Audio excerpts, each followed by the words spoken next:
Right, it's absolutely freezing outside today.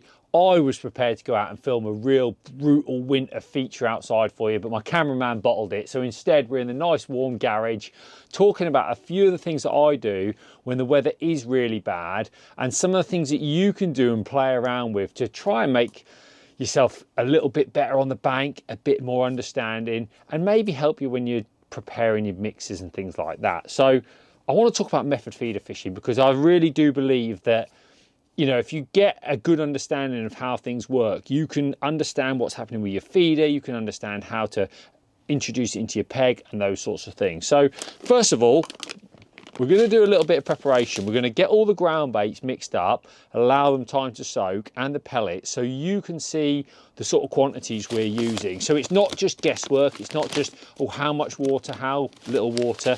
At the moment, Fin Perfect 2 mils are incredible. One of the best pellets I've ever used on the method. They are coming up perfect every time. Here I've just got, let's call it a cup, it's 250, but we'll just call it a one measure, so you can see the ratios of what we're going to do. I always do my pellets the same. I love them in a nice big shallow bucket. So usually I pour the pellets in, pour the water in. I'm going to show you exactly how much water. So first of all, I'm going to do not one, but 2 pots of pellets. Like that, okay? Two cups of pellets. Now, the amount of water that you need for that, let's do 1 cup of water, pour it into the pellets, have a little look at how they are. I'm going to say not far off, so probably 1/4 of a cup of water just to finish them up. Let's have a look there. That's the one. So what I'm looking for there is a pellet that is just, and I mean just, covered by the water.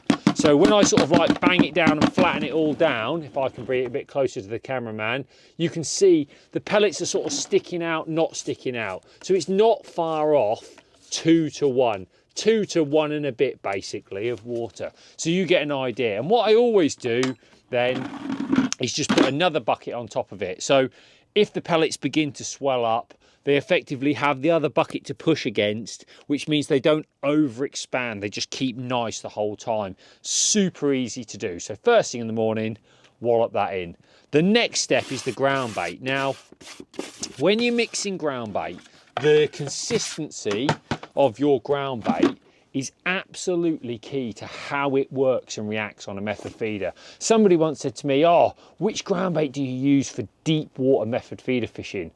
I said, well, it's the same ground bait I always use because it's all about the amount of water. It's not about the actual ground bait because they're all relatively sticky. So you've just got to put more or less water in. The less water that's in your ground bait, the less water that's in your ground bait, the quicker it will break up because it's drier. The water then gets to it quicker and it expands out and breaks down quicker.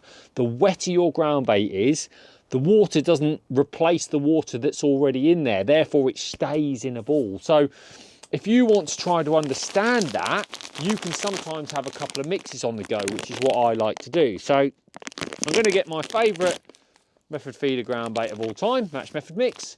There's lots of variations to this. There's dark, there's a fishy one, whatever one you fancy is completely and utterly up to you. I'm going to put in here a measure of 1. Now, you might wonder why that's over measured.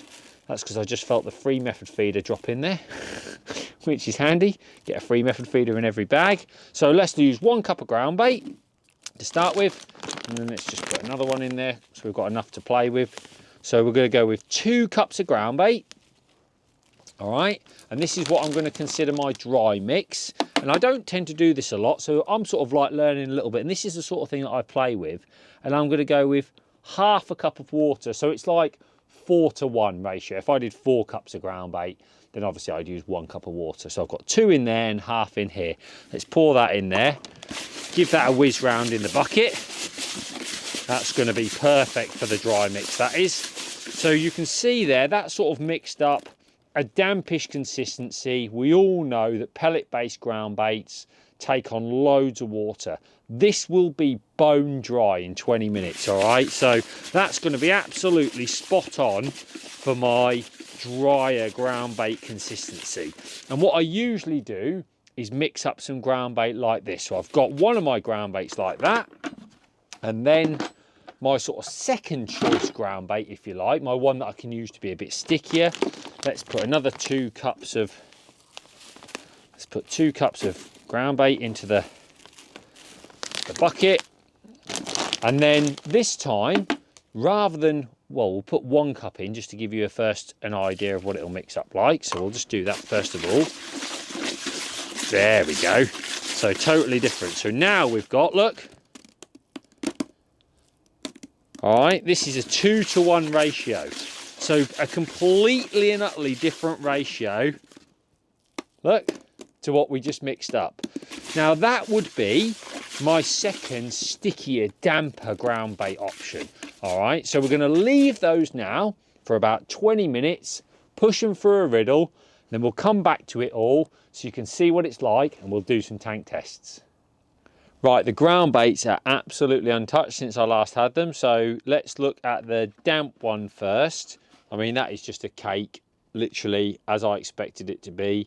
All the water's been absorbed and it's rock hard. So break it down. Let's give it a nice little breakdown. Let's just pop it into this little tub here.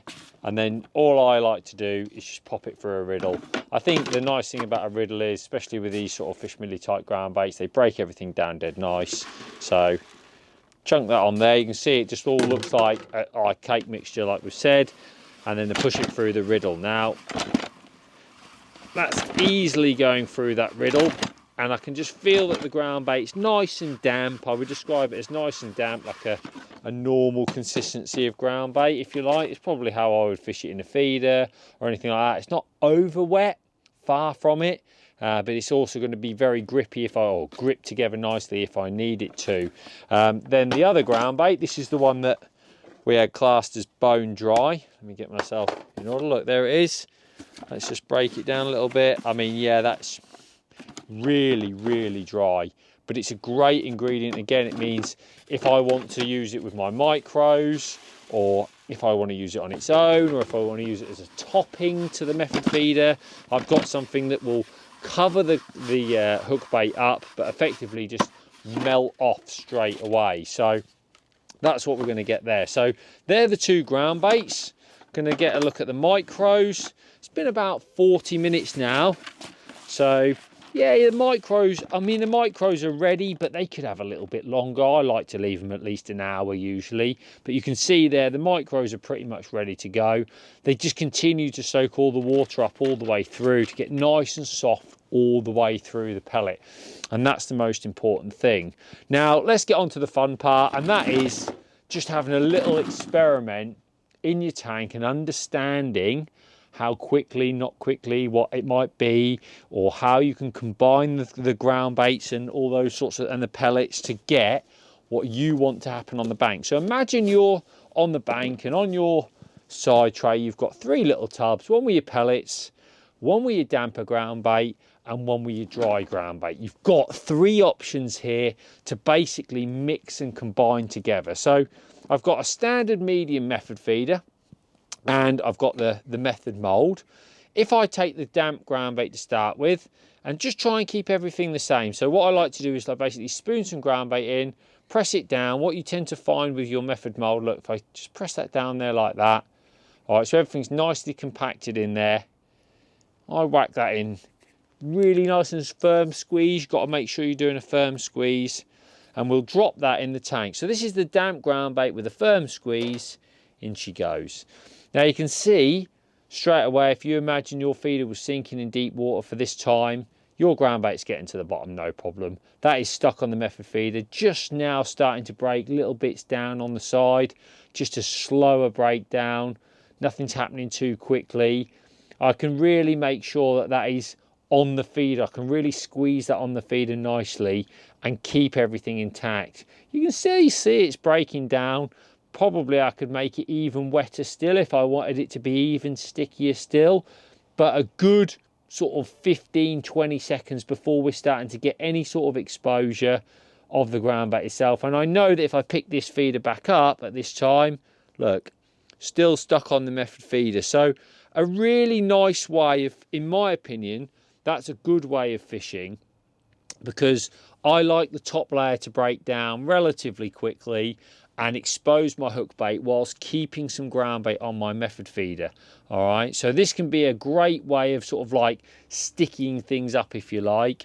And just to give you an example of that, while I just pop that back in there, if we take our trusty cup and we take 1 cup of pellets and we mix that with 1 cup of the damp ground bait to make a pellet and ground bait combination, what I'm expecting here is to have a pellet and ground bait combination that's quite sticky, that will get down in the deeper water but still work on the feeder as I need it to. But it's a different type of mix. So let's just take that off there. You can still see, look, bits of ground bait on there. Flick those last bits of ground bait off. Give her a little wipe down so we're doing a fair test, if you like. There we go. And then the same thing again. So I'll just take this. So this is my 50-50 mix. Just push it in there nicely. And I can feel as I'm squeezing that in, I'm really nipping that in. That is nipped on my method feeder. It's nice and damp. It's nipped on there if I wanted to give it an extra squeeze before I cast it in or whatever it is I might want to do. Look, you can see a very clean, compact feeder. And if I drop it in on this side of the tank here, you can see it would get to the bottom no problem. So if I was fishing in deeper water, you're seeing that nothing's coming off that. It's not going to come off on the cast. But I'm expecting within probably about a minute to start see something happen. But you can see it is holding its shape. And look, just now odd pellets are starting to come off. If I had my hook bait on there, it would still be locked in that feeder. Fish actually can't get to it. So if I was chucking out and expecting bites to come a little bit slower, this is the sort of presentation that I would be looking for with this damper mix, this damper combination, pellets and ground bait. You can see there is a real, you know, it's a nice combination, but it's more for those longer weights. It's more for a deeper water where I want it to take the impact and get down to the bottom. If my mix was too dry, it wouldn't do that. So it's quite a nice combination, that is. You can see there that it's something that I tend to work with quite a lot. That ground bait and pellet combination. I know that those quantities work really well for me and something that I think is a really nice mix. Now, in contrast to that, if we were to get the drier ground bait, and often there's situations where sometimes you want a bit of both. You want a combination of both, really. You can still see there was bits of the ground bait in the middle there, which is what you want. That is what you're looking to try to achieve. If I take this drier ground bait, now I think this will take some right squeezing onto the feeder. All right, let's see. Let's do the ultimate test. So let's put it in there, whack it on here, give it a squeeze onto the feeder, nip it out. Now I'm expecting this to break down super fast. Let's see, I might be wrong. Drop it into the water there. You can already see the bubble. Look at that, instantly. 4, 5 seconds, 6 seconds, 7 seconds, half of it's off already. You know, so if I was chucking into water that was, say, 10 foot deep, I couldn't rely on that even getting to the bottom. That has literally melted away in the space of 20 seconds. So, you know, when you're on those venues where you chuck in and you're hoping for a real quick bite or the water's dead shallow, imagine combining that dry ground bait, say with your pellets around the feeder, where you could squeeze something on nice and tight and then put like a drier layer on top. So your drier layer would effectively work really quickly and expose itself, and then keep your maybe wetter, more compact layer on top. That is now just a soft ball of mush. Look, all my finger goes all the way in, and if I pull the feeder out, I'm pretty much guessing, there you go, it's all off the feeder. So that ground bait works completely differently to that wetter and damper ground bait. All right, these are the sort of things that I like to try and get a bit of an understanding of. And I've done this a lot of times in the past, so I was expecting these type of results as I'm doing it. And it just means that when I'm on the bank, I can play around, I can make things do different things. So, for example, if I get 1 pot of pellets, my nice soft pellets, okay, pop them in a tub there, and if I just get half of this dry ground bait and sprinkle that over the top.